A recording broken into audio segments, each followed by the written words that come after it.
My name is Stefan Sauber. I live in the woods of Annapolis, Maryland. I am a medical game software company entrepreneur. To describe me.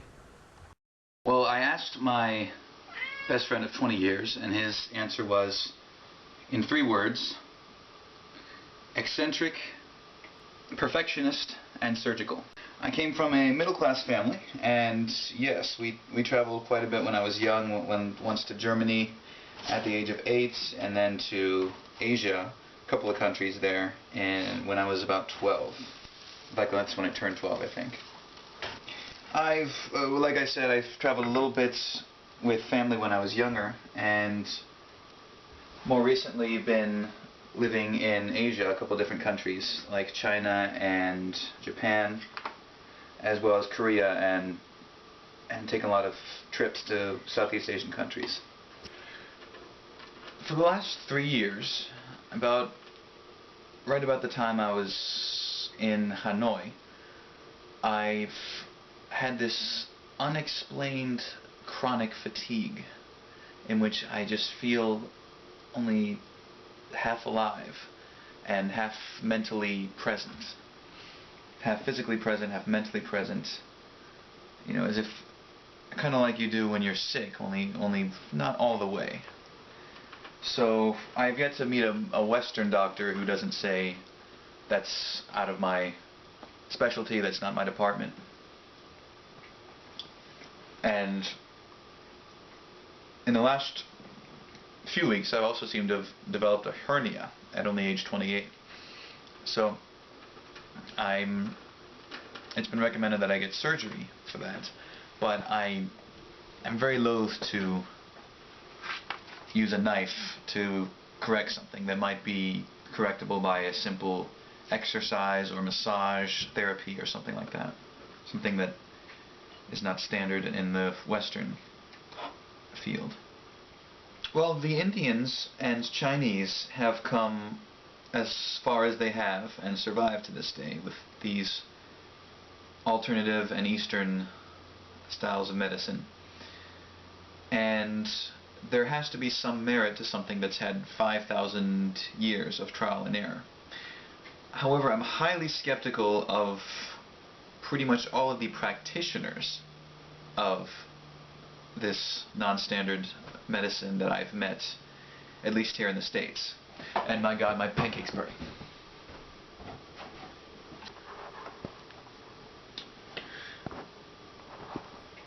And so they don't really play a big part of my life here, no. I do a minimum regimen of exercises daily, push-ups and pull-ups, maybe just 1 set per day. So yeah, I would consider myself relatively healthy. I'm not grossly overweight, and you know, I'm not in a bubble somewhere. I cook at home. My pancake's burning here. Well, sometimes I cook at home.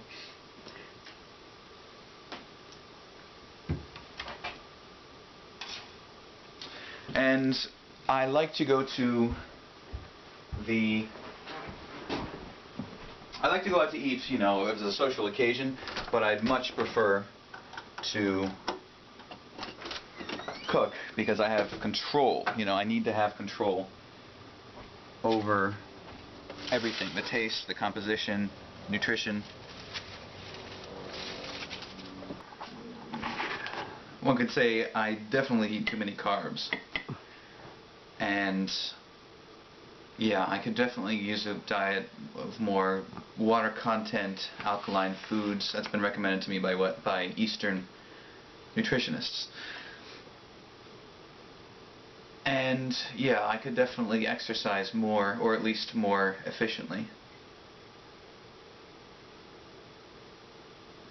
I have trouble sleeping on a regular basis. I will always seem to be kept up, and my mind keeps racing even when I try to sleep, so there might be some sleep apnea going on there. But yeah, I've a lot of issues keeping focus on one task as well, so there's yeah, a way of keeping my mind calm and focused, and so I get a lot of headaches and migraines a lot. So that's something I could change. I'm very adventurous when it comes to these kinds of things, new techniques. Being a vegetarian and an animal rights activist, I would have to decline any procedure that involved killing a live animal for it. So I would not, for example, eat a scorpion. I would consider that meat, and I would have issues bathing in a goat's blood if a guy had to slit a goat's throat in order to squeeze its blood out for me to bathe in. I would consider that. It's not because it would be too unpleasant of a feeling or too unpleasant to bathe in. I would not go through it simply at a moral standpoint, because I don't think that it's worth it to take an animal's life away just to cure a minor ailment of my own. Again, I draw the line at harming animals, because I don't think that it's fair to kill them just to cure something minor. I would go for anything extreme in the sense of eating a 100-year-old goose egg or something like that. I don't really have any limits when it comes to that. I would just simply have a moral issue in hurting other beings or other people.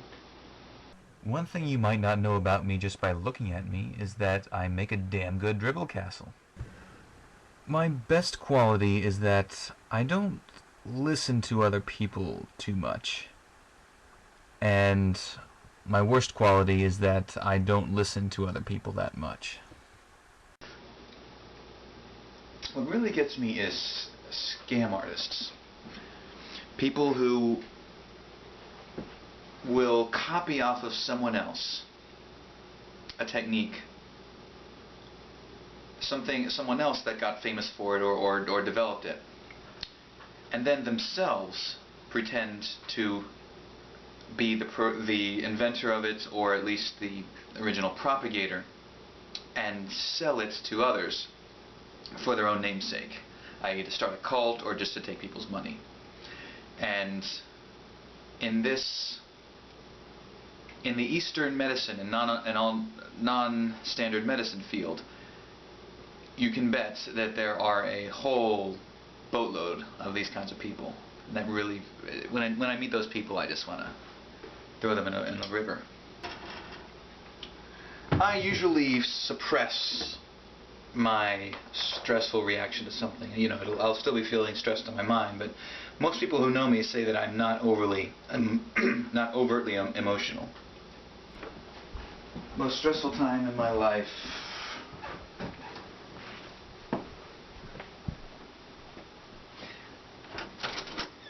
I ran out of money one time when I was in Korea, and to make my way to the ferry off to China, I ended up doing portraits, doing sketches for people on the street, and I was able to feed myself and get out of the country after about 3 months. Why wouldn't I deserve it? Why wouldn't I be a perfect candidate?